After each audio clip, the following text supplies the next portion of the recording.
大家好，我是小颖。今天我们用洋葱和土豆来做好吃的。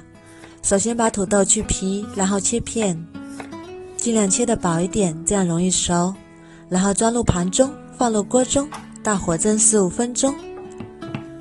再把蒸熟的土豆取出来，倒入大碗里，取出擀面杖，压成土豆泥，像这样没有土豆颗粒就可以啦。再打入2颗鸡蛋，加适量的盐和胡椒粉调味，先把它们搅拌均匀。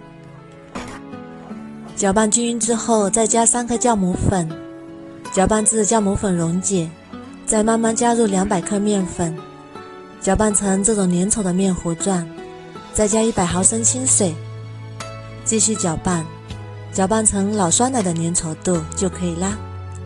然后盖上，发酵至2倍大。再把洋葱切成洋葱圈，2厘米左右就可以，装入盘中备用。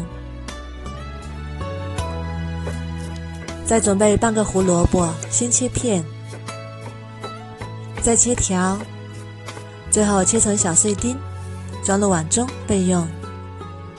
准备一把小葱，切成葱花，装入碗中，再打入1颗鸡蛋，搅散备用。我们的面也已经发好啦，发好的状态是里面充满气泡。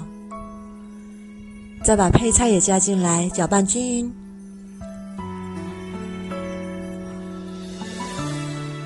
电饼铛预热，刷油，油热之后摆入洋葱圈，